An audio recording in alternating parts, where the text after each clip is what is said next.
paglalakbay sa mundo ng kindergarten?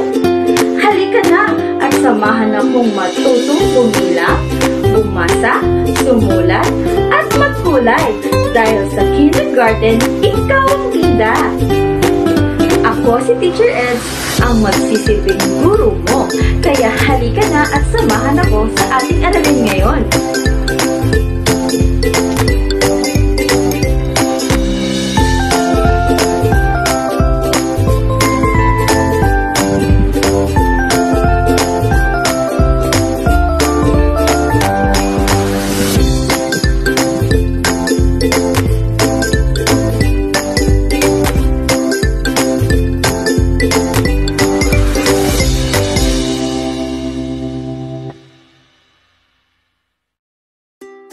Kabilang ako sa klase sa kindergarten, gusto at di gusto.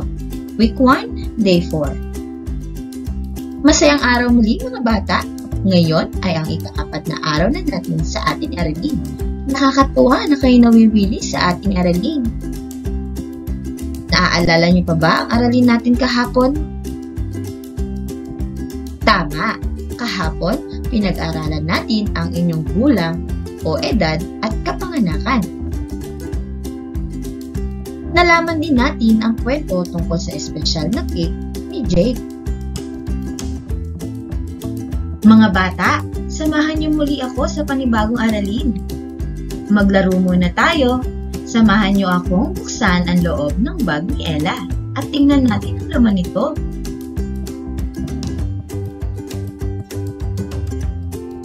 Wow! Ito pala ang laman ng bag ni Ella. Isa-isahin nga natin. Mayroon siyang lapis, notebook, pantasa, mga makukulay na Crayola, libro, mga popsicle sticks, gunting, pandikit o glue, roller, at pambura. Ngayon naman mga bata, buksan ang inyong mga mata. Tulungan niyo akong hanapin ang mga bagay na kulay dilaw sa mga gamit ni Ella. Kung ang sabi mo ay lapis, tama ka, ito ay kulay dilaw. Kung ang sabi mo ay krayolang dilaw, tama ka muli, ito ay kulay dilaw. Kung nakita mo ang ruler, tama kang muli, ito ay kulay dilaw. At kung nakita mo ang pantasa niya, ito ay kulay dilaw. At kung nakita mo rin ang kanyang notebook, ito rin ay kulay dilaw.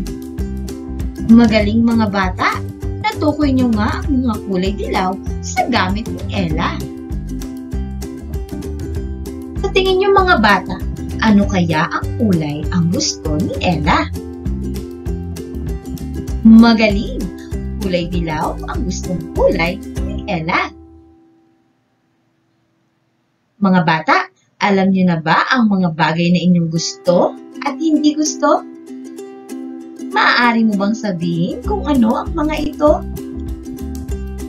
Magaling mga bata, nakakatuwa at nasasabi ninyo ang mga bagay na inyong gusto at hindi gusto. Mga bata, may mga larawan akong ipapakita sa inyo.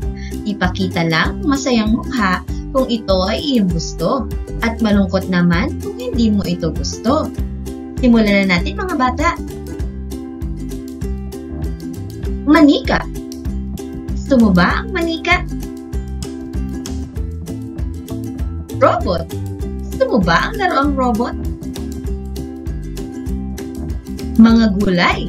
Gusto mo ba ang mga gulay? Prutas. Gusto mo rin ba o hindi mo gusto ang mga prutas? Tsokolate. Gusto mo ba ito o hindi mo gusto? Sorbetes o ice cream. Gusto mo ba ang ice cream o sorbetes o hindi? Maruming paligid. Malinis na silid. Magaling mga bata, ang huhusay ninyo. Ngayon ay ihanda na ang inyong worksheets at tayo magsasagot na. Tingnan lamang ang week 1 day 4 na gawain sa inyong worksheets. Magpatulong kay nanay o tatay. Para naman sa paggawa ng Like and Dislikes Mobile, panoorin natin si Teacher Levin upang matulungan kayo sa paggagawa nito.